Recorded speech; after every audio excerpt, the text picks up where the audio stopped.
Hello and welcome back. Today I want to talk to you guys about how I'm going to set up internet access inside of the tiny house up north off grid.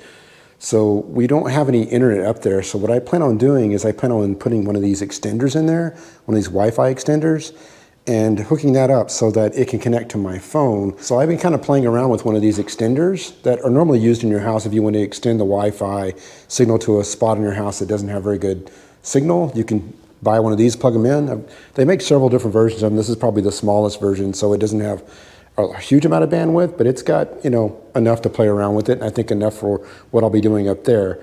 So here it is plugged inside of the outlet I've got on the whole setup I've got for the tiny house. This is going to be where all the off-grid power is coming into it. And the reason I want to use one of these is because I can use this to connect to my hotspot on my phone, and then I can make a wired connection out of it going down to the router down there with the black wire down here. And then this red wire here coming into it is actually the wire going up to this injector, right? This POG injector, which is just giving it some power. And then that's going all the way up to the camera up there. This camera has to get power through the PoE injector, so it's getting power through Ethernet, and that's what this is supplying to it. But I've got this set up right now. You can see right now it doesn't have any connection to it because I don't have my Wi-Fi on my phone turned on.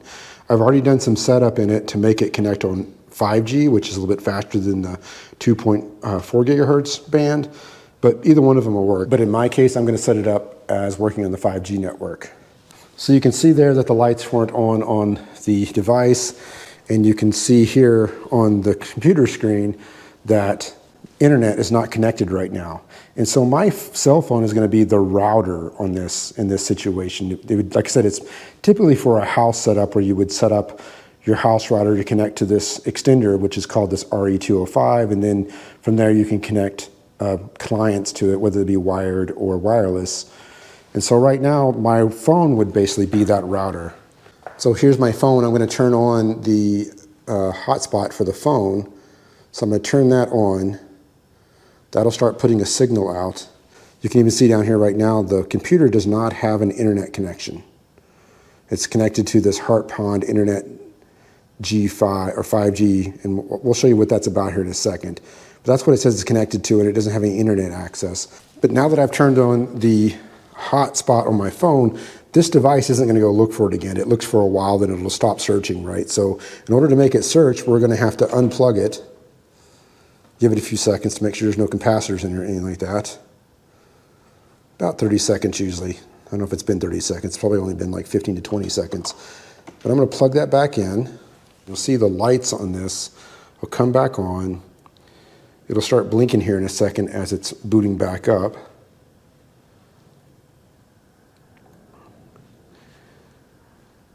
And then you'll see here in a second, hopefully that the 5G light will come on, saying it's found the 5G signal coming out of my phone, which could be any hotspot extender you might have, right? You could have any extender you can connect this into.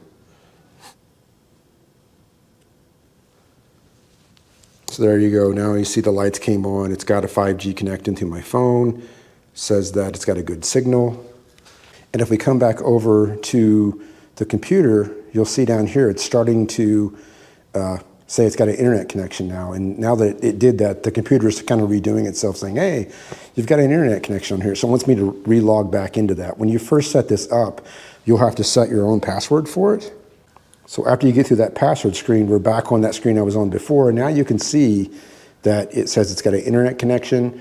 It says the router is connected to it through 5G. So this really is my cell phone that it's connecting to that device. And then it's going to the two clients. So if you look at the wireless setup on this now, you'll see that I've got the 2.4 gigahertz turned off. You could turn that on if you want to. And I've got the 5 gigahertz turned on. And this is connecting to my phone, which is a Samsung Galaxy, right? And if you scroll down in here, you'll see that it's taking the signal from my phone and it's renaming it as the Heart Pond Internet G 5G. And so that's what I was talking about before, what this is actually connecting to. So this computer is connecting to the Heart Pond Internet 5G, which is really connecting to that device. So it's connecting to this device, and that's just basically taking this signal from my phone and replicating it back out for other clients. It's extending my cell phone's hotspot.